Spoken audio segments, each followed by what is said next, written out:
সুলতান মাহমুদ গজনবী বলেন, আমি চিন্তা করলাম মনে হয় আমি একাই তাহাজ্জুদ পড়ি, কিন্তু সেই ব্যক্তি আমার সাথে সাথে তারা তাহাজ্জুদ পড়ে।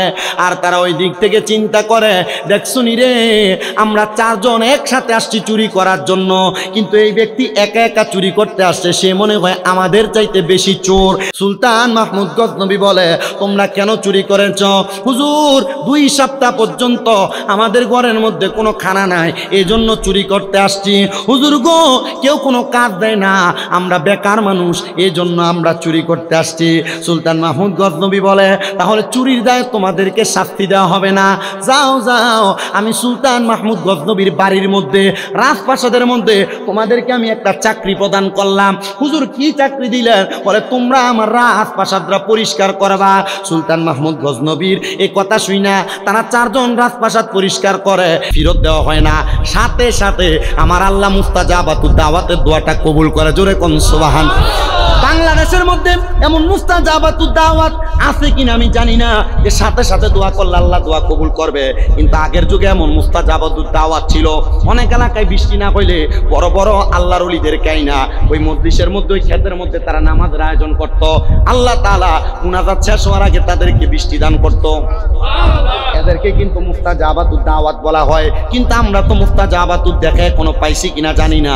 আল্লাহ, আপনার কাছে ফরিয়াদ, মুস্তাজাবাতুদ দাওয়াতের দেখা আমরা পাই আর না পাই, আপনি আমাদেরকে মুস্তাজাবাতুদ দাওয়াতের উসিলায় আমাদের সবার খাস দোয়াগুলো কবুল করেন। জোরে কোন আমিন। আরো মুহাব্বতের আওয়াজে পড়েন আমিন। আম্মা জান আয়েশা কেমন নবী জবাব দেয়, আয়েশা, আমার আল্লাহ তাআলা দোয়াগুলো কবুল করেছেন বিদায় আমার আল্লাহ বলেছেন, আমার উম্মত তাহাজ্জুদ নামাজ পড়ে আমার আল্লাহর কাছে যা চাইবে আমার আল্লাহ তাআলা উম্মতরে তা প্রদান করবে। এবার হযরতে সুলতান মাহমুদ গজনবী বলে, আল্লাহ তাআলার জান্নাত পাওয়ার জন্য আমি আল্লাহর কাছে তাহাজ্জুদ নামাজ পড়তে লাগলাম। আমি সব সময় তাহাজ্জুদ নামাজের ওযু করার জন্য আমার একটা প্রজাকে নির্ধারণ করে রাখছি। আমি সুলতান মাহমুদ গজনবীর কাছে আমার ওই প্রজাটা সুন্দর করে পানি নিয়ে আসতো, আমি ওই ওযুর পানি দিয়া ওযু করতাম। সুবহানাল্লাহ বলেন না? রাজা মানুষ তো সুলতান মাহমুদ গজনবী, দুনিয়ার রাজা বাচ্চা, দুনিয়ার মেম্বার চেয়ারম্যান, দুনিয়ার এমপি মন্ত্রীর মতো কিন্তু পূর্বের এরা ছিল না। পূর্বের এরা নামাজি ছিল, আর অনকালার মোটামুটি মেম্বার চেয়ারম্যান হোক, কাউন্সিলর হোক, একবার যে মেয়র হোক, এমপি হোক, মন্ত্রী হোক, এ চিন্তা করে কোন দিয়ার পকেট বাড়ি করবো। আপনি ডরাইতেছেন? আপনি কোন ঠিক না ঠিক? আপনি ঠিক এই কথাটা আপনার মুখ দিয়ে বলেন না, যে আপনার জায়গা আপনি যখন বাড়ি করবেন আপনার কাছে মিষ্টি টিয়া খোঁজে। কথা কন না কেন? আসলে এটা মিষ্টি টিয়া না চান্দা? কথা কয় না? এই মিষ্টির টিয়ার নামে বাংলাদেশে চান্দাবাজি আছে না নাই? সোনার বাংলাদেশে মিষ্টির টাকার নামে চান্দাবাজি চলে কি চলে না? জায়গা কিনার সময় মিষ্টির টাকার নামে চান্দাবাজি চলে কি চলে না? আল্লাহ তাআলার কাছে ফরিয়াদ জানে, আল্লাহ, আমরা তোমার বান্দা, আমরার কাছে এমন বাজে লোকগুলারে ফাড়ায়ও না যেগুলা মিষ্টির টাকার নামে চান্দাবাজি করে, যেগুলা মানুষের সাথে খুশি করার নামে 10,000, 20,000, 50,000, 1 লাখ করে দালালি খায়। আপনারা বলেন, এমন খুশি করার নামে 10-20 হাজার টাকার দালালও বাংলাদেশে আছে না? না, আমরা সমাজের মানুষের দালাল গুলারে নিয়ে মসজিদের সভাপতি বানাই। আমরা সমাজের মানুষের দালাল সুদকুর ঘুষকুর গুলারে নিয়ে এলাকা সর্দার বানাই। আমরা সমাজের মানুষ এই বাজে লোকগুলার এলাকার নেতৃত্ব দেওয়ার জন্য নেতা বানাই। আমি বলবো, এমন কাজ করেও না, এমন একটা ব্যক্তির এলাকার সর্দার মাতাব্বর নেতা বানাইও, যে ব্যক্তিটা 5 ওয়াক্ত নামাজ পড়ে, যে ব্যক্তিটা ইনসাফ করে, যে ব্যক্তিটা আল্লাহর কোরআন নবীর হাদিস দিয়া সমাজ পরিচালনা করব। আর যে বেটা সমাজ পরিচালনা করে, এ বেটা নিজেই নামাজ পড়ে না। কথা কন্যা ঠিক কিনা? আমার মুসলমান ইমানদার, এ নবীর উম্মতের দল, সুলতান মাহমুদ গজনবী ছিল এমন ইনসাফওয়ালা একজন বাদশা। সুলতান মাহমুদ গজনবী ছিল এমন একটা আদল কর্নেওয়ালা বাদশা। সুলতান মাহমুদ গজনবী কয়, আমি তাহাজ্জুদ নামাজ পড়ার জন্য আমার একটা প্রজা সব সময় আমার কাছে এক ওযুর পানি নিয়ে আসতো, কিন্তু একদিন আমার প্রজা অসুস্থ, আমার জন্য ওযুর পানি নিয়ে আসতে পারে নাই। আমি চিন্তা করলাম হয়তো আমার প্রজাটা অসুস্থ পড়ে আছে, এজন্য আমার জন্য পানিটা আনতে পারে নাই। আমি চিন্তা করলাম কাউকে ডাক দিব না, না ডাক দিয়া আমি সুলতান মাহমুদ গজনবী বাহিরে যায়া, রাজপ্রাসাদের বাহিরে যেই নদী আছে, আমি ওই নদীটার মধ্যে ওযু করব। সিদ্ধান্ত ভালো। কিসের পানিতে ওযু করবে? নদীর পানিতে ওযু করা জায়েজ আছে নি? কেমনে জায়েজ আছে? যদি কেউ শিখায় কি কইবেন? উপায় তো নাই আপনার কাছে। নদীর পানিতে ওযু করা জায়েজ আপনি কইয়া লাইছেন। এর পানি হইল 3 প্রকার। কোন কয় প্রকার? পানি কয় প্রকার? কি কি পানি? 3 প্রকার। 1 নাম্বার মায়ে দায়েম, 2 নাম্বার মায়ে ইস্তেকবাল, 3 নাম্বার মায়ে মুস্তাকবেল। আবার এগুলোর ভিতরে আরো 3টা প্রকার, মোট 6 প্রকার। নদীর পানি হলো মায়ে দায়েম। মায়ে দায়েম মানে হলো প্রবাহিত পানি। প্রবাহিত পানিতে ওযু করা যায়। মনে করেন সামনে যে কোনো ময়লাও বাইসা গেছে, কিন্তু এটা মায়ে দায়েম, প্রবাহিত হয় বিদায় এই পানিতে ওযু করা বৈধ। এ পানিতে ওযু করা কি? কিন্তু মা ইস্তেকবাল যেটা, বালতির ভিতরে পানিটা পড়ে আছে, কতক্ষণ ধরে বালতিতে পড়ে আছে আপনি জানেন না, এ পানি দিয়ে ওযু করা যাবে না। এ পানি দিয়ে কি করা যাবে না? ওযু করা যাবে না। বলে হুজুর তাহলে বালতির পানি দিয়ে ওযু করা যাইতো না? যাবে। কখন? আপনি নগদ পানিটা ছাড়লেন, নগদ ওযু করলেন, তাহলে বালতি অথবা মগের পানি দিয়ে কি করা যাবে? ওযু করা যাবে। তবে বালতির ভিতরে পানি নিয়ে আপনি কিন্তু মাসালা শিখতেছেন, অসুবিধা হইতেছে আপনাদের? আলহামদুলিল্লাহ, আপনাদের দোয়া কুমিল্লা আলিয়ায় কামেল 2য় বর্ষ ফিকায়, মানে এই আর অল্প কয়টা দিন গেলে নামের আগে মুফতি লাগবে, কিন্তু মুফতি লাগলে লাভ নাই, সে পরিমাণ এলেম নাই। তবে 2-1টা মাসালার সমাধান দেওয়ার মতো যোগ্যতা আল্লাহ তাআলা দিয়েছেন। এই মাসালাগুলো আল্লাহ তাআলা আমাকে শিখার, আমল করার এবং আপনাদেরকেও শিখাইয়া আমল করানোর তৌফিক দান করুন। আমিন করেন, আরো জোরে কোন আমিন। আপনি পানি কি পরিমাণ নিবেন? এই যে মোটরের ভিতরে মসজিদে এক সুন্দর ট্যাপ ছেড়ে দিয়েছেন, ফুরুত করে পানি ফুটতেছে, আর আপনি ওযু করতেছেন। আপনি যে পরিমাণ পানি দিয়ে ওযু করতেন এর 5 ডবল পানি ছেড়ে দিয়েছেন। কথা ঠিক আছে না? আপনি অপচয়কারী, শয়তানের ভাই হয়ে যাবেন। তো আর ওযু করে লাভ হইল কি? কথা বুঝেন নাই মনে হয়। তাহলে আপনি শয়তানের ভাই হয়ে গেলেন, ওযু করে লাভ হইল কি? এই জন্য মা ইস্তেকবাল কি, আল্লাহ রাসূল 1 বদনার পানি দিয়া 2বার ওযু করছেন। আবার এই ওযুর পানির আরেকটা মাসালা আছে। আপনি যে একটা বদনাতে, একটা লোটাতে অথবা যে কোনো ট্যাপ ছেড়ে অল্প করে পানি ছেড়ে দিয়ে ওযু করলেন, ওযুটা যখন করলেন অল্প অল্প পানি দিয়া ওযুর অবশিষ্ট পানি দাঁড়ায় খাওয়া সুন্নাত। দাঁড়ায় খাওয়া কি? 2 প্রকারের পানি দাঁড়ায় খাওয়া সুন্নাত। কিন্তু এমনি পানি দাঁড়ায় খাওয়া শয়তানের কাজ। কার কাজ? শয়তানের কাজ। কিন্তু 2 প্রকার পানি দাঁড়ায় খাওয়া সুন্নাত। 1 নাম্বার জমজমের পানি। কোন না? কোন পানি? পশ্চিম দিকে ফিরা বিসমিল্লাহ বলে পান করা জমজমের পানি সুন্নাত। আর দ্বিতীয়ত ওযুর অবশিষ্ট পানি দাঁড়ায় পান করা সুন্নাত। সুবহান। আর জোরে বলেন না সুবহানাল্লাহ। এগুলা খাননি আপনারা, চিন্তা করে ওযু কোন রকম থাপড়ে করে দৌড় মারে। কথা কি সত্য না মিথ্যা? কখনো নামাজের রুকু পাবেন না, এজন্য থাপড়ে থাপড়ে ওযু করবেন না। নামাজ 1 রাকাত শেষ হয়ে যাবে, অসুবিধা নাই, আগে ওযু ঠিক করে করবেন। বলে কেন? কারণ আল ওযু ও মিফতাহুস সালাহ, ওযু হইল নামাজের চাবি, আর সালাতু মিফতাহুল জান্নাহ, নামাজ হইল কিসের চাবি? বেহেশতের চাবি। ওযু যদি না হয় নামাজ হইব? নামাজ যদি না হয় বেহেশত হইব? স্বাভাবিক কথা। এজন্য আগে কি করা লাগবে? কেমনে? ঠার ভাইয়া, হ্যাঁ 1 রাকাত ছুটে যেতেছে, এই জন্য তাড়াতাড়ি করা যাবে। তাহলে ওযু করবেন কিভাবে? তাড়াতাড়ি করে কোন রকম বড়া ছুড়াইতে ছুড়াইতে দৌড় মারবেন, এমন করবেন? আল্লাহ এগুলো থেকে হেফাজত করেন। আমিন কোন। এবারে আপনারা টাকা খরচ করছে, এটার লাভটা কি হবে? তখন আপনারা আপনাদের এই ওয়াজটা বাস্তবায়ন করবেন। কি কথা কন না কেন? চিন্তা করতেছি এই জায়গাটা মাহফিলটা করে একটা বিপদে পড়ে গেছেন, ঠিক না? আসলে বিপদ। আপনার মাঠে করতেন বা রাস্তা করতেন, মানুষ দেখতেন ফুরাটাতে বইয়া থাকে। মানুষ তো বসার জায়গা পাচ্ছে না, বসবেও না। আল্লাহ কবুল করেন, আমিন পড়েন, মোহাব্বতে পড়েন আমিন।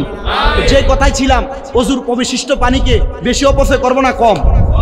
সুলতান মাহমুদ গজনবী চিন্তা করলেন, ওনার পদা যেহেতু নাই, ওনার পানিও নাই, উনি নিজে নিজে চিন্তা করলেন যাই নদীতে যাই এই ওযুটা করে আসে। কিসের জন্য ওযু করবে? আপনারা সবাই বলেন নাকি? কি নামাজের জন্য? বহুত ফোলা হয় না চিন্তা করতে, তাহাজ্জুদের নামাজের নাম হইতে শুনছি না। 5 ওয়াক্ত ফজর, যোহর, আসর, মাগরিব, এশা, এই 5 ওয়াক্ত ছাড়া তো অন্য কোনো ওয়াক্ত নামাজের খবরই জানি না। আর 5 ওয়াক্ত ঠিকমতো পড়ি না, তাহাজ্জুদ করব কোন সময়? যুবক ভাই, আল্লাহর নবীজি মেরাজ থেকে 50 ওয়াক্ত নামাজ আনছিলেন। কয় ওয়াক্ত? কয় ওয়াক্ত? 50 ওয়াক্তের সওয়াব আপনি পান। 5 ওয়াক্ত পড়লে 50 ওয়াক্তের সওয়াব পান। কিন্তু এই 50 ওয়াক্তর পাশাপাশি এই যে 5 ওয়াক্ত পড়লে 50 ওয়াক্ত পান, বাকি ওয়াক্তগুলোর নাম জানলেন না? এটা তাহাজ্জুদ, আওয়াবিন, ইশরাক, সালাতুল খায়র, সালাতুল হাজত, সালাতুল তাহাজ্জুদ, সালাতুল আওয়াবিন, এমন অনেক নামাজ। এভাবে 50 ওয়াক্ত নামাজের নাম আছে, যে নামাজ আল্লাহর হাবিব মেরাজ থেকে উম্মতের নাজাতের জন্য নিয়ে আসছে। জোরে সরে পড়ি সুবহানাল্লাহ। আপনারা যারা বাইরে দাঁড়াইছেন, কোন রিক্সা, অটো আসলে রাস্তা সোজা করে দিবেন, কারণ একটা মানুষের চলার পথে বাধা হওয়ার চাইতে মাহফিল না করা ভালো। কথা ক্লিয়ার? তাহলে মানুষের চলার রাস্তায় বাধা হইয়া মাহফিল করা যাবে, এটাও মাথায় রাখতে হবে। ঠিক আছে ইনশাআল্লাহ। বান্দার কষ্ট, রাস্তা থেকে কষ্টদায়ক বস্তু সরাইয়া দেওয়া ইমানের সর্বশ্রেষ্ঠ কয়েকটা অঙ্গের মাঝে এটা একটা। তা আমি যদি মাহফিল করে রাস্তাতে মানুষের কষ্ট দিই, লাভ হইব কি? বসার যেহেতু জায়গা নাই, কেউ আসলে তারা জায়গা করে দিবেন, যেন সে বলতে না পারে যে তারা মাহফিল করতেছে আর আমরা চলার রাস্তায় বাধা দিতে। তখন এটার মাহফিল থাকবে না, জাহান্নাম হয়ে যাবে। আল্লাহ আমাদেরকে বোঝার তৌফিক দিক। আমিন পড়েন, আমিন পড়েন, আমিন। তো সুলতান মাহমুদ গজনবী রহমতুল্লাহ, ভাই যদ্দুর আছে অতটুক আলহামদুলিল্লাহ, আল্লাহ কবুল করেন, আমিন পড়েন। তো সুলতান মাহমুদ গজনবী রহমতুল্লাহ আলাই উনি বলেন আমি আবার অজু করার জন্য নদীর পাড়ে গেছি, যে আমি অজু বানাইতেছি, হঠাৎ করে আমি দেখলাম নদীর ওই পারে 4 জন ব্যক্তি অজু করে। কয়জন? 4 জন অজু করতেছে। তো সুলতান মাহমুদ গজনবী রহমতুল্লাহ আলাইহি উনি বলতেছে 4 জনের অজু দেখে আমার কাছে ভাল লাগছে, কিন্তু এরা অজু করে না। সুলতান মাহমুদ গজনবীকে এতদিন মনে করতাম আমি একা একা তাহাজ্জুদ নামাজ পড়ি, কিন্তু না, আমার এলাকায় এই 4 জন ব্যক্তিও তাহাজ্জুদ নামাজ পড়ে, আলহামদুলিল্লাহ। সুলতান মাহমুদ গজনবী যখন এটা চিন্তা করেন, আর ওই 4 জন নদীর ওই পারে দাঁড়ায় দাঁড়ায় কয়, হ্যাঁ রে দেখ, আমরা আসছি অন্য এলাকা থেকে চুরি করার জন্য। সবাই একটু দুরূদ শরীফ পড়েন, সালাতুন ইয়া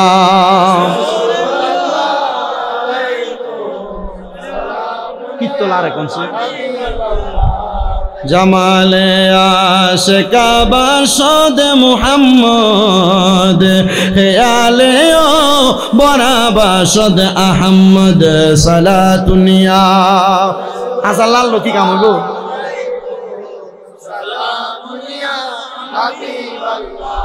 আরে ও মদিনার মাটি রে, তুই যে বড় খাঁটি রে, বলেন ও মদিনার মাটি রে, তুই যে বড় খাঁটি রে, আমার নবীর কারণে, হায় রে আমার থাকে রে, আমার নবীজির চরণে রে, মাটি পাগল হয়ে থাকে রে, আমার নবীজির চরণে রে, আমার নবীর কারণে, বলে না আমার কারণে, হায় রে ও মদিনার মাটি রে, তুই যে বড় খাঁটি রে, হায় রে ও মদিনার মাটি রে, তুই রে, আমার নবীর কারণে, হায় রে আমার ওরে দুলাকে তাবিজ করে গলাতে রাখিব পরে, সেই তাবিজ যার গলায় রে, বই নাই তাহার মরণে, হায় রে ওই তাবিজ যার বই নাই তাহার মরণে,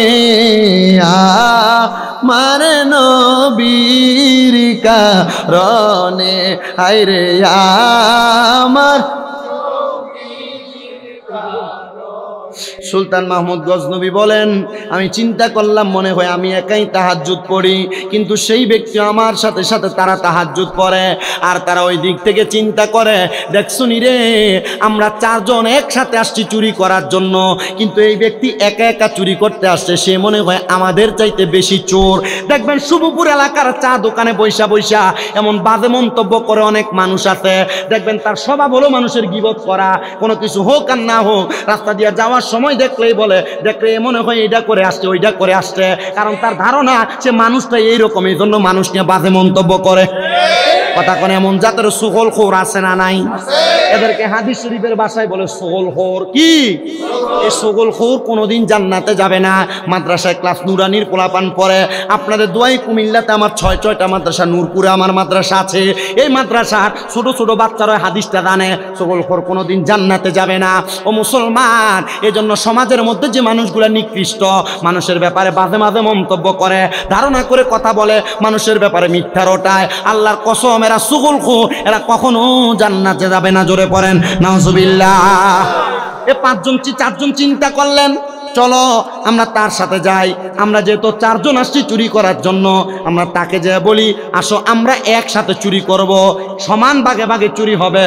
সুলতান মাহমুদ গজনবী দাঁড়ায় রইলেন, আর চারজন আইসা ডাক দিয়ে কয়, এ ভাই আপনি কে গো?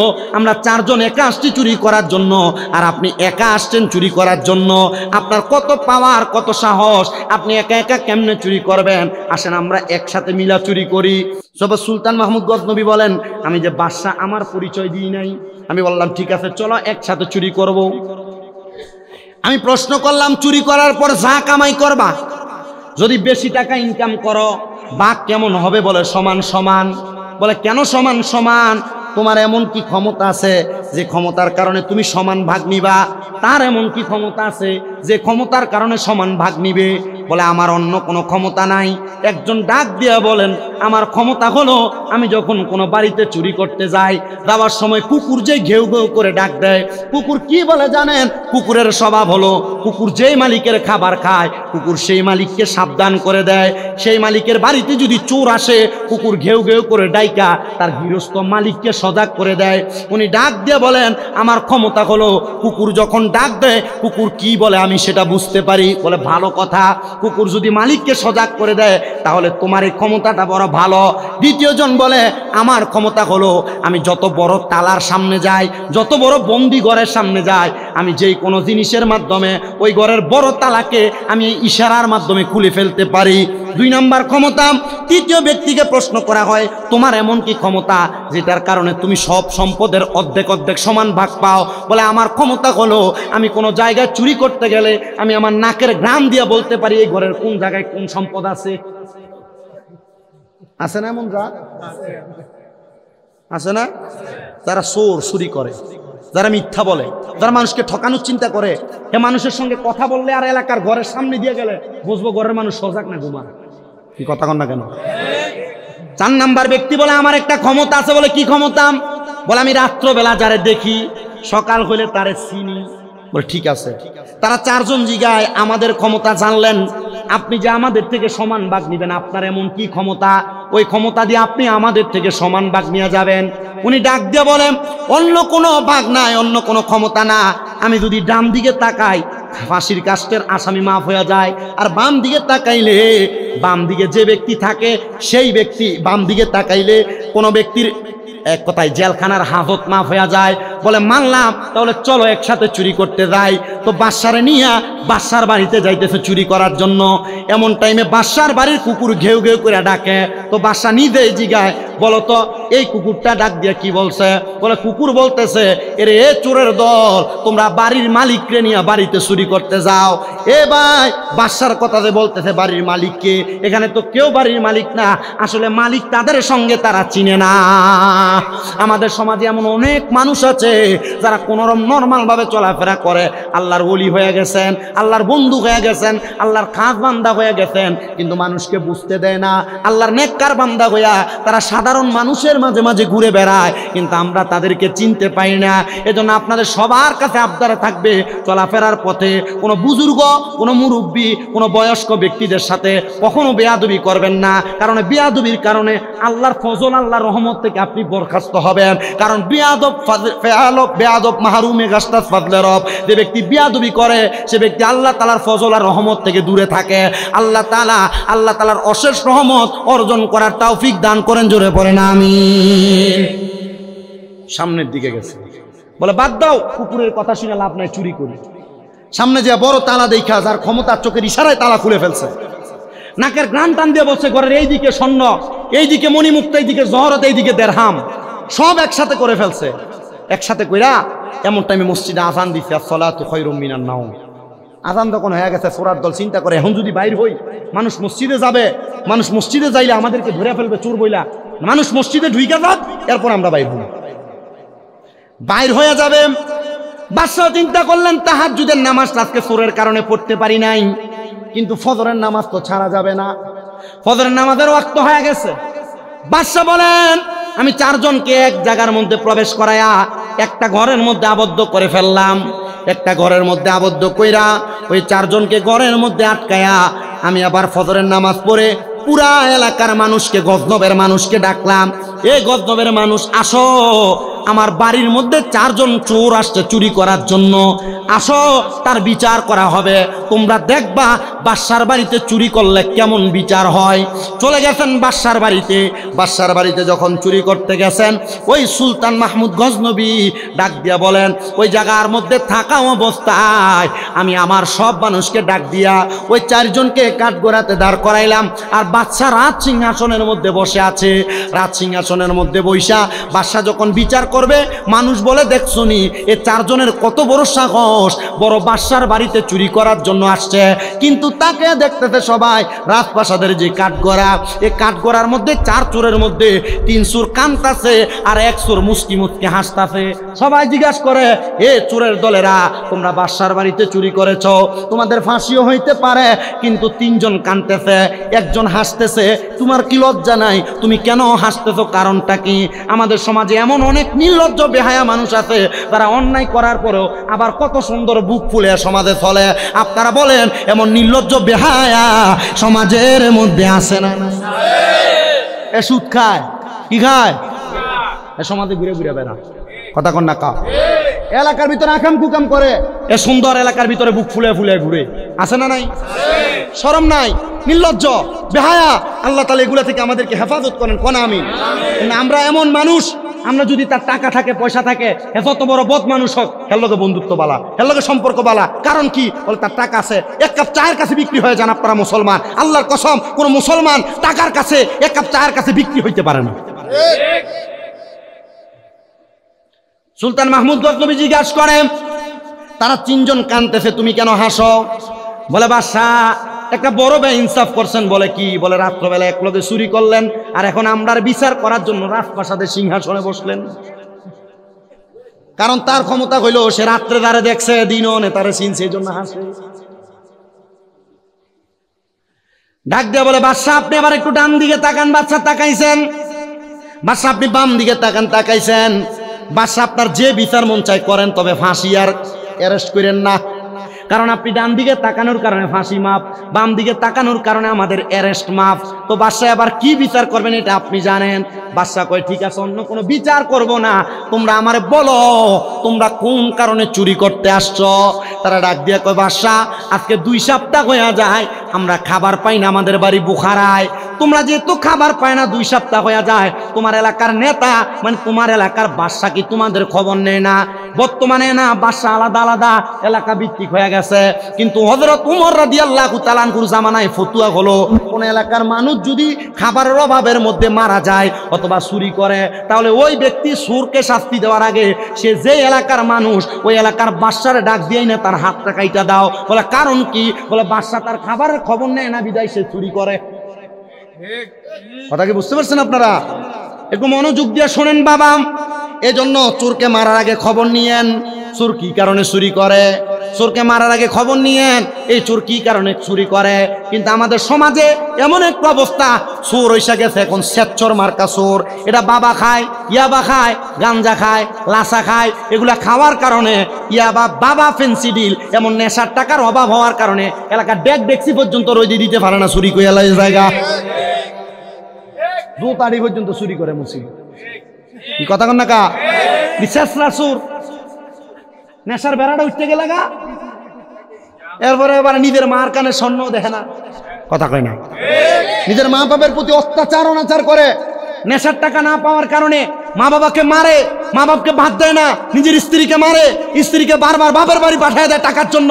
আপনারা বলেন, এমন হারামখোর, এমন বাজে মানুষ সমাজে আছে না নাই?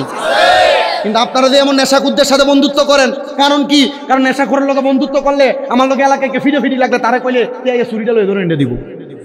আল্লাহ নবী বলে, কোন মানুষ যদি তার শক্তি বাড়ানোর জন্য কোন নেশাখোর, কোন সন্ত্রাসের সাথে সম্পর্ক করে, নবী বলে সে আমার উম্মত না।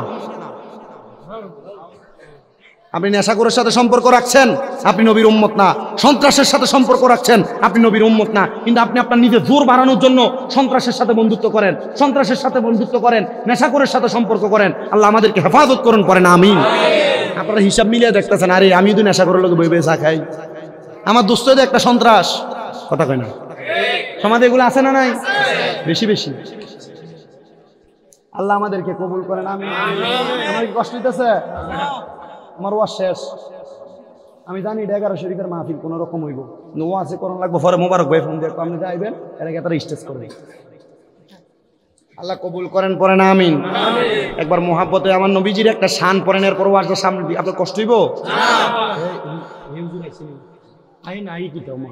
তাড়াতাড়ি বুনাশোনা করতেছি ওয়াজ। পড় দুরুদ নবী মুস্তাফা, আয় গো সময় যায়। পড় দুরুদ নবী মুস্তাফা, পড়ে না একটু মোহাব্বতে পড় দুরুদ নবী মুস্তাফা, আয় গো সময় যায়। পড় দুরুদ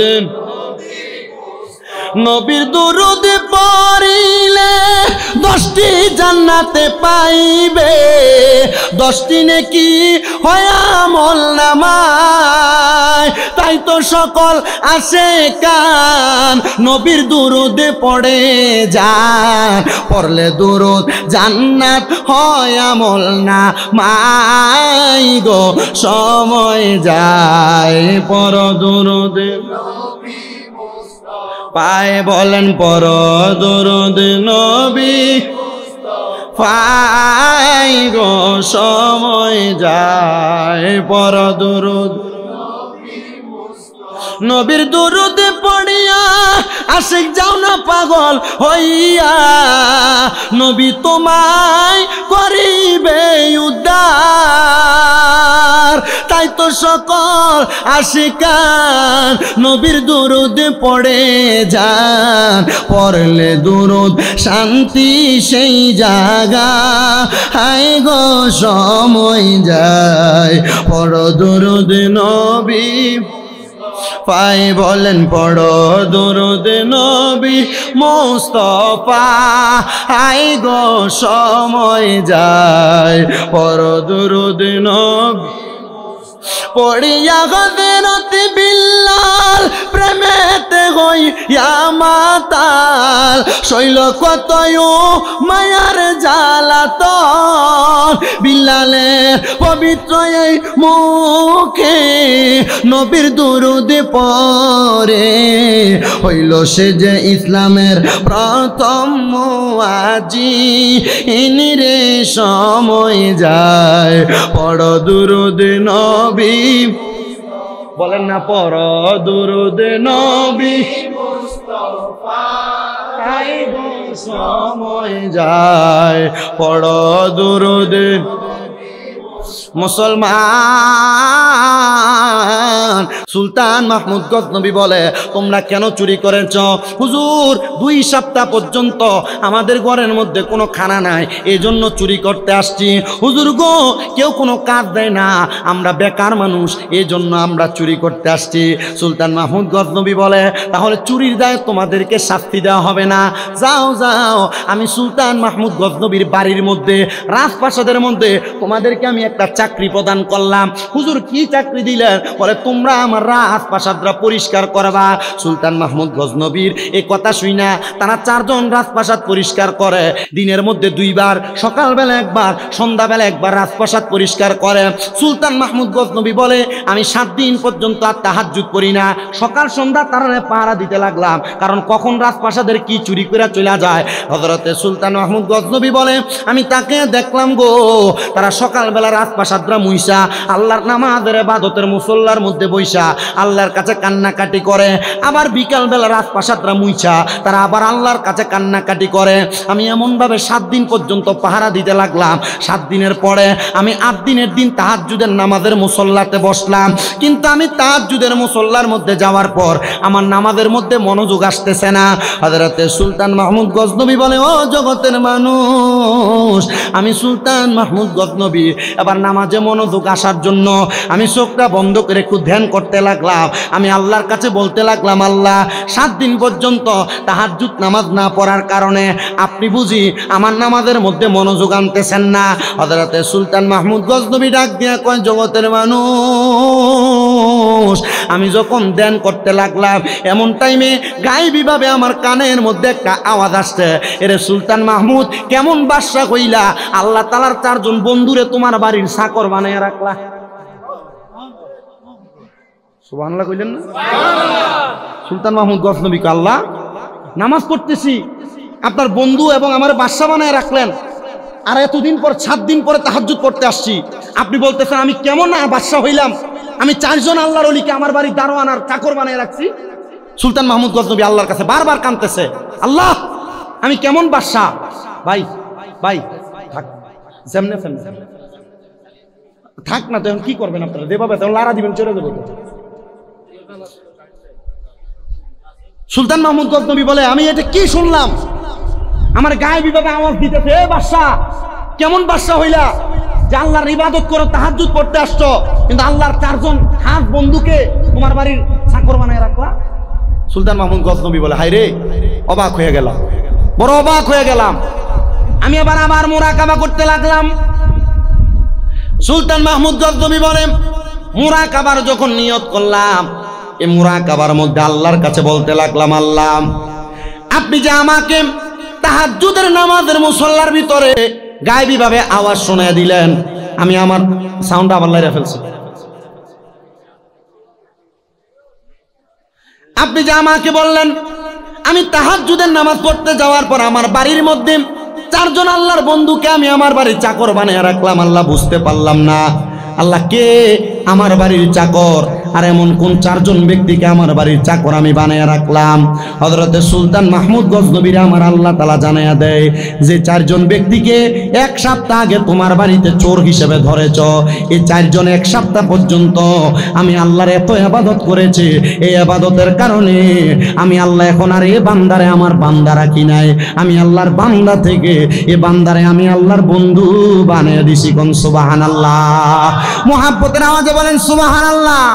ওরে বেলায়াতের মুর্শিদ হইয়া, বেলায়াতের মুর্শিদ হইয়া আসিলেন দিনের নবী, মুর্শিদকে না পাইলে কি আর রাসূল পাবিনি কন্যা, মুর্শিদকে না পাইলে কি আর রাসূল পাবি।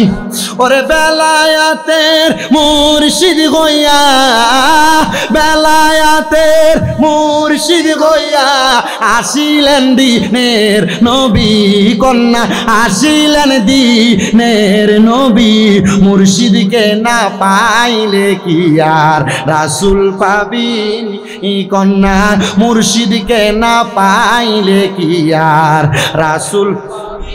মুর্শিদি রতন অমূল্য দন ঘোষণা কোরআনে, যদি মুর্শিদ হুজুরি কলবে নামাজটাও পরে রে মন, নামাজটাও পরে। ওরে পাইবি যদি আল্লাহর নবী, পাইবি যদি আল্লাহর নবী, আউলিয়ার দর বারে যাবি বলেন, আউলিয়ার দর বারে যাবি, মুর্শিদকে না পাইলে কি আর রাসূল পাবিনি বলেন, মুর্শিদকে না পাইলে কি আর রাসূল। ওরে বেলায়াতের মুর্শিদ হইয়া, বেলায়াতের মুর্শিদ আসিলেন দিনের নবী, মুর্শিদকে না পাইলে কি আর রাসূল পাবিনি। সুলতান মাহমুদ গজনবী ডাক দিয়া বলে জগতের মানুষ, আমি 4 জনকে ডাক দিয়াই না, ও বললাম হুজুর গো আপনারা 4 জন 4 দিন আগে 1 সপ্তাহ আগে চোর ছিলেন, কিন্তু 7 দিন আল্লাহ তাআলার এত ইবাদত করেছেন, আমার আল্লাহ আপনারা 4 জন চোর ব্যক্তিরে আল্লাহর বন্ধু বানায় নিছে। এই এলাকার মানুষ আল্লাহর বন্ধু হইতে বেশি সময় লাগে না, আল্লাহর কাছে যদি 5 ওয়াক্ত নামাজ পড়া, তাহাজ্জুদের নামাজ পড়া তওবা করো রে, আজকের মাহফিলের মধ্যে বয়া মিলাদুন নবীর মাহফিলে, আল্লাহ পাকের পেয়ারা বন্ধুর পাক পাঞ্জাতনের মাহফিলে, গাউসে পাকের মাহফিলে বৈশা যদি আল্লাহর কাছে দোয়া করো, আমার আল্লাহ আমরা আর আপনার গুনাহগুলো মাফ করতে পারে কি পারে না। সুলতান মাহমুদ গজনবী বলে আমি বাদশাহী ছাইরা দিলাম, আমি বললাম এ 4 জন মানুষ আমার বাদশাহীর দরকার নাই, আমি তো গত 1 সপ্তাহ আপনাদেরকে আমার বাড়ির চাকর বানায় রাখছি, আমি বললাম এ 4 জন বুখারার মানুষ, এখন থেকে আপনারা হইলেন গজনবের বাদশা, আর আমি সুলতান মাহমুদ হইলাম গজনবের চাকর। জোরে জোরে বলেন সুবহানাল্লাহ। আল্লাহ ভাই পাল্লারে পাওয়ার জন্য বাদশাহী ত্যাগ করে দিছে, জোরে কন্যা মারহাবা। বাদশা বাদশাহী পেয়ে চলে গেছেন। বাদশা রানী বড় অবাক, চিন্তা করলেন কিরে আমার বাদশা যদি বাদশাহিত্ব পালন না করে, আমি রানী তো আমার রানীত্ব ছাড়তে পারি না। রানী বলে আমার এমন একটা বিছানা, আমার একটা সুন্দর করে খাদেমা রাখলাম, যে খাদেম আমি রানীর বিছানাটাকে পরিষ্কার করতেন। বাদশাহ সুলতান মাহমুদ গজনবীর স্ত্রীর এই ঘটনাটা আপনাকে অবাক করবে। এ পর্দার অন্তরালের আমার মা, তোমার কত আরাম, তোমার কত আয়েশ, তোমার স্বামী তোমার বছরে বছরে দুই একটা জামা কাপড় কিনে দেয়, কিন্তু তুমি তোমার স্বামী যদি প্রতি মাসে একটা থ্রি পিস না কিনে দেয়, বহু মহিলারা স্বামীকে ডিস্টার্ব করে রাগ করে থাকে। আপনারা বলেন এমন জাতের মহিলাও বাংলাদেশে আছে না? বহু মহিলারা জামাই প্রতি মাসে বেতন পাইলেই এটা না ওইটা কিনে দাও এমন ভান ধরে, আছে না? আল্লাহ নবী বলেন এই জন্য 7 প্রকারের মহিলা এবং 6 প্রকারের মহিলাকে বিবাহ করা হারাম। নবী গো কারা? বলে 1 নাম্বার হলো হান্নানা। নবী হান্নানা কারা? বলে যেই মহিলা স্বামীর ইনকামের উপর তার নজর দিয়ে রাখে, স্বামীর ইনকামকে পাওয়ার আশা করে। আর একটা হলো মান্নানা। মান্নানা হলো ওই মহিলা যে মহিলা সব সময় স্বামীকে গজব দেয়। আর একটা হলো হাদ্দাকা, যে মহিলা স্বামীর কাছে শুধু চায় আর চায় আর চায়, যত দাও তত চায়, এমন জাতের মহিলাও আছে। আল্লাহ নবী বলে এমন মহিলাদেরকে বিয়ে করা হারাম। নবী গো কেন? বলে যে মহিলারা স্বামীর কাছে বেশি বেশি চায়, যে মহিলারা স্বামীর কাছে বেশি বেশি চাহিদা প্রকাশ করে, যে মহিলারা স্বামীর প্রতি মাসের বেতনের টাকার মধ্যে তার চাহিদার জন্য, কসমেটিকের জন্য, জামা কাপড়ের জন্য ভাগ বসায়, এটা ভালো মহিলা না, এটা ভালো মহিলা না, এটা জাহান্নামী মহিলা।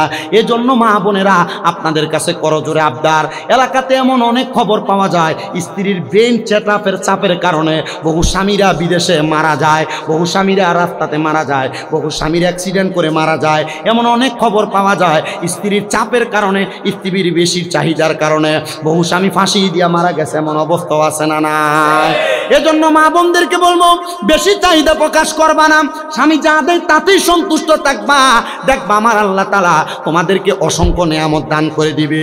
আর শুভপুর এলাকার মহিলারা আজকের ওয়াজের পরে বলবে আমরা রিমন ভাই যে শামীমরা তারা দাওয়াত দিছে জবাব দন লাগবো, হুজুর রেখে আগে কি শিখিয়ে দিছেনি বেডিয়াতের বিরুদ্ধে বলার জন্য। আমি বলবো শুভপুর এলাকার মা, আমার ওয়াজ আপনার বিরুদ্ধে না, আমার ওয়াজটা আপনার পক্ষে। আমি চাই না কোনো মহিলা স্বামীর অবাধ্য হইয়া, স্বামীর কথার উপর কথা বইলা, স্বামীর উপর চাপ দিয়া, স্বামীকে প্রেসার দিয়া ওই মহিলা যেন তার স্বামীর উপর প্রেসার দেওয়ার কারণে জাহান্নামে না যায়। আল্লাহ তাআলা আমার মা বোনদেরকে জাহান্নাম থেকে জান্নাতের পথে আনুক, জোরে বলে আমিন। মনে রাখতে হবে আমার নবী বলেন 3 প্রকার মহিলা জাহান্নামী। বলে হুজুর কোন 3 প্রকার? বলে যেই মহিলা বেপরদা চলাফেরা করে, মানে যেই মহিলা নিজের স্বামী ছাড়া পরপুরুষের সামনে চেহারা দেখায়। আপনারা বলেন সোনার বাংলাদেশের মধ্যে পরপুরুষের সামনে চুল ফেরা রাস্তার মধ্যে ঘুরে এমন বেয়াজ্জুতা বেশরম মহিলা বাংলাদেশেও আছে না নাই?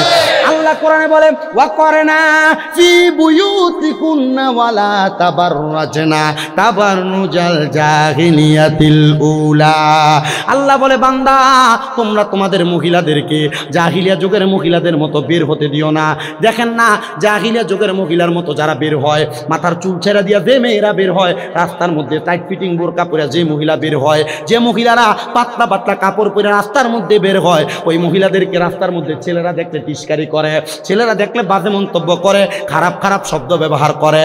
কিন্তু যে মেয়েটা বোরকা পরে সহিভাবে পর্দা করে রাস্তা দিয়া যায়, কোনো ছেলের সাহস হয় না মহিলাটারে বাজে মন্তব্য করতে, কারণ এমন বোরকা পরে মহিলার আকারিকৃতি বোঝা যায় না। আর আমরা মহিলারা এমন টাইট ফিটিং বোরকা পরে, উলঙ্গ থাকলে যেমন দেখা যায় তো বোরকা পরলেও ঠিক এমন তার শরীরের মাপ বোঝা যায়। কি কথা বলেন না কেন? এ ওয়াজ টানলে বহু দূর যাবে। স্বাভাবিক অল্প কথায় সারি। আমার 2 মাহফিলের ওয়াজ করে সবকিছু আনেন নিয়ে ফোন দেন তারা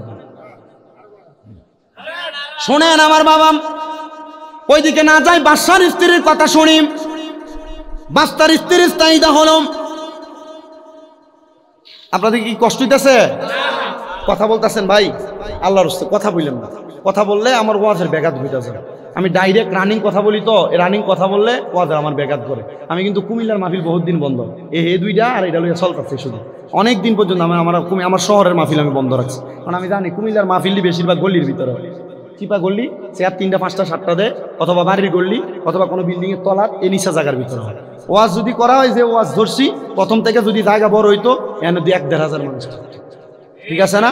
কিন্তু জায়গা যদ্দূর করছে না, দূরে বড় মতো ব্যবস্থা নেই। আলহামদুলিল্লাহ কন, আর জোরে কন আলহামদুলিল্লাহ।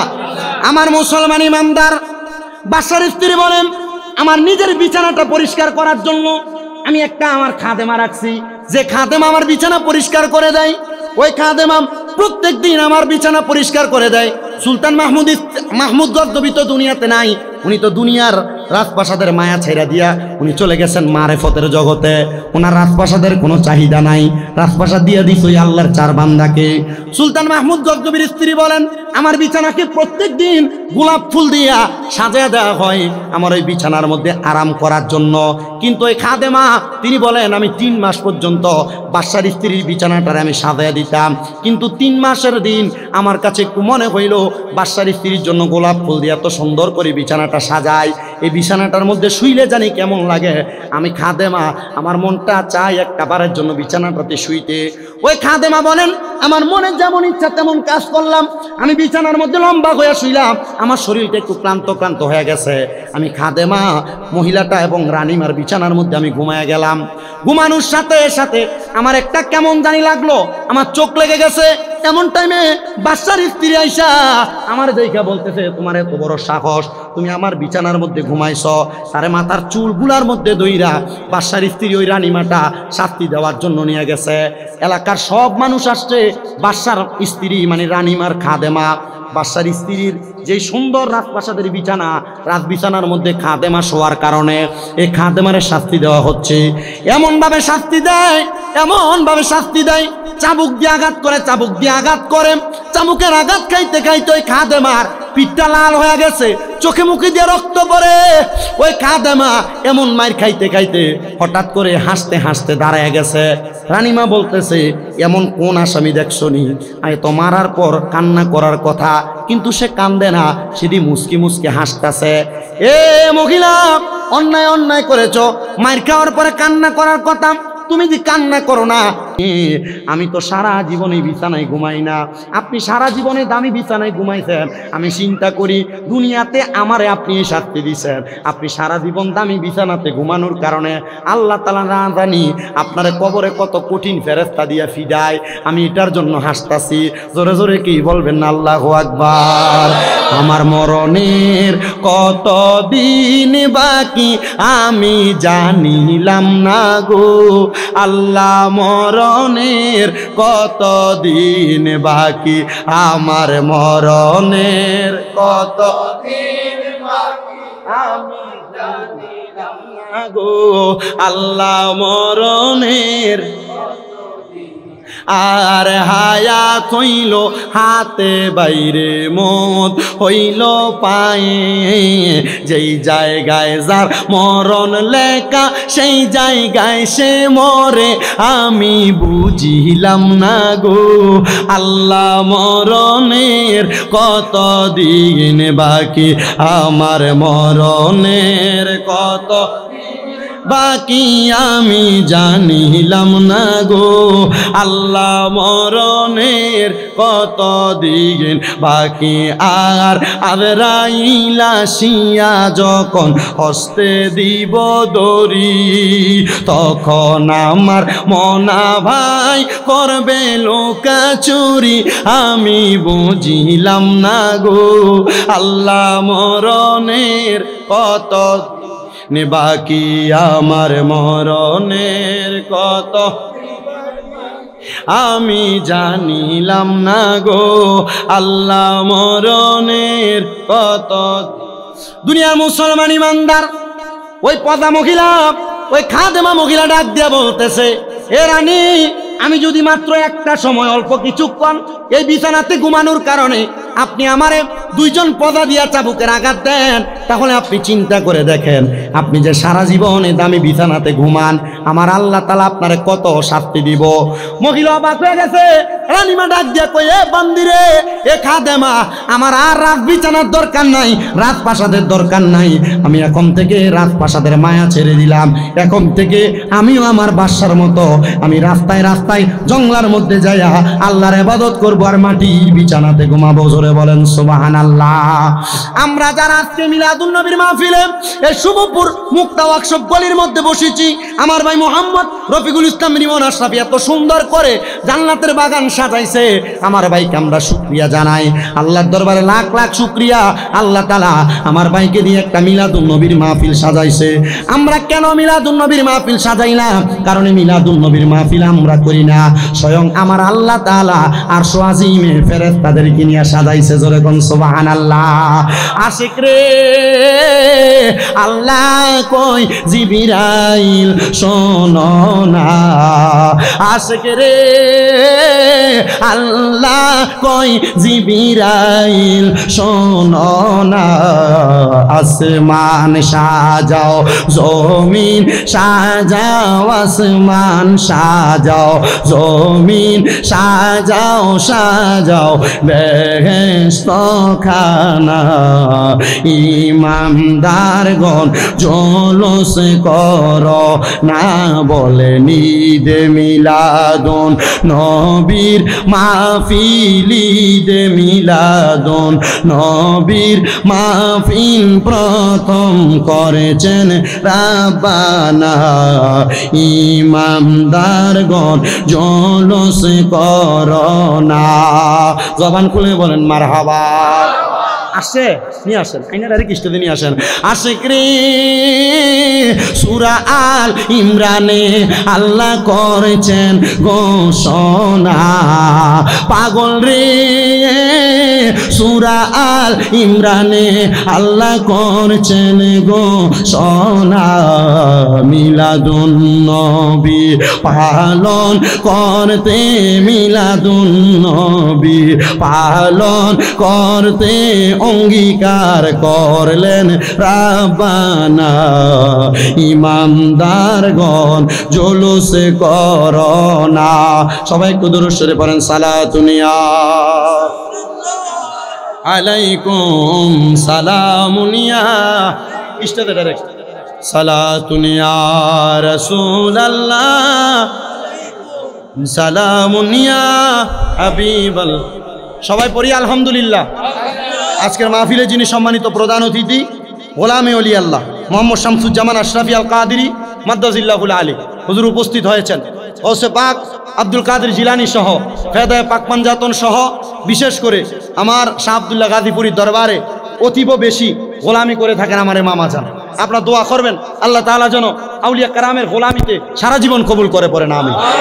যতক্ষণ পর্যন্ত বয়ান করেছি দুনিয়ার জিন্দিগি আখেরাতের জিন্দিগি এবং আউলিয়া কেরামের গোলামি এবং দুনিয়ার গোলামি দুই দিক আল্লাহ তাআলা আমাদেরকে বোঝার তৌফিক দান করুন। তাহলে দেখ মহিলাকে সামান্য অল্প কিছুক্ষণ বাসার স্ত্রীর আরামের রাত বিছানাতে ঘুমানোর কারণে দুইটা চাবুকওয়ালা দিয়ে চাবুক দিয়ে বাইরায় বাসার স্ত্রীকে ওই খাদেমা প্রশ্ন করছে, আপনি যে সারা জীবন এই রাজপ্রাসাদের রাত বিছানায় ঘুমাইছেন, আপনি চিন্তা করেন আল্লাহর ফেরেশতারা আপনারা কেমন ফিডাইব। তখন বাসার স্ত্রী রাজপ্রাসাদ ছেড়ে দিছে আর আল্লাহর ইবাদত করার জন্য জংলায় চলে গেছে। আমরা তো জংলায় যাওয়ার দরকার নাই, আমাদের নবী মুহাম্মাদুর সাল্লাল্লাহু ওই নবীদের উম্মত যারা তারা জংলায় যাওয়ার দরকার নাই। শুধু জুদাস রাহমাতাল্লিল আলামিন মসজিদেও শুধু হামারা ইয়ে জমিনের যেই জায়গায় সুযোগ হয় যখন নামাজের ওয়াক্ত হয় আমরা যদি কপালটা লাগে নামাজ পড়ি, আপনারা বলেন আমার আল্লাহ তাআলা নামাজের উসিলায় আমাদেরকে মাফ করতে পারে কিনা? এ বিশ্বাস কার কার আছে? হাত তুলে আল্লাহকে দেখায়। জবান খুলে তাকবীর, নারে তাকবীর, নারে রিসালাত, নারে পাক পাঞ্জাতন, নারে গাউসিয়া, নারে চিশতিয়া, নারে আশরাফিয়া। সবাই জোরে পড়ি মারহাবা। পবিত্র ঈদে মিলাদুন নবী মারহাবা জোরে পড়বেন না? সর্বশেষ আমার ছোট ভাইটা কইছে একটা গাউসে পাকের শান গেয়ে দিতে, একটা গাউসে পাকের শান গাবো মহাব্বতে। আমার সাথে একটু মহাব্বতে জোরে জোরে পড়বেন। গাউসে পাকের শান গেলে অসুবিধা হবে, কিন্তু গাউসে পাকের 11 শরীফের মাহফিল, গাউসে পাকের একটা শান গাওয়া একটা হক, একটা দাবি হয়ে যায়। আসেন একটু মহাব্বতে পড়ি। অলিদের অলি যিনি গাউসুল আজম জিলানী, অলিদের গাউসুল আজম জিলানী, বাগদাদে জন্ম কুতুবে নি, বলেন বাগদাদে জন্ম কুতুবে। অলিদের অলি যিনি গাউসুল আজম জিলানী, অলিদের অলি যিনি গাউসুল আজম জিলানী, বাগদাদে জন্ম কুতুবে নি, গাউসে বাগদাদে জন্ম কুতুবে। বংশ তোমার হাসান হুসাইনি, তুমি গাউসে মা ফাতেমার নয়নের মনি।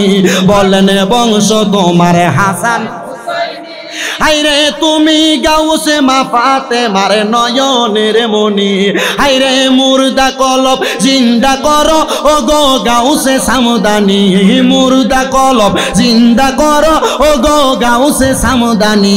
বাগদাদে জন্ম কুতুবে রাব্বানি, গাউসে বাগদাদে জন্ম কুতুবে অলিদের অলি যিনি গাউসুল আজম জিলানি, অলিদের অলি জিলানি। বাগদাদে জন্ম কুতুবে মারহাবা মারহাবা, হায়রে বাগদাদে জন্ম কুতুবে।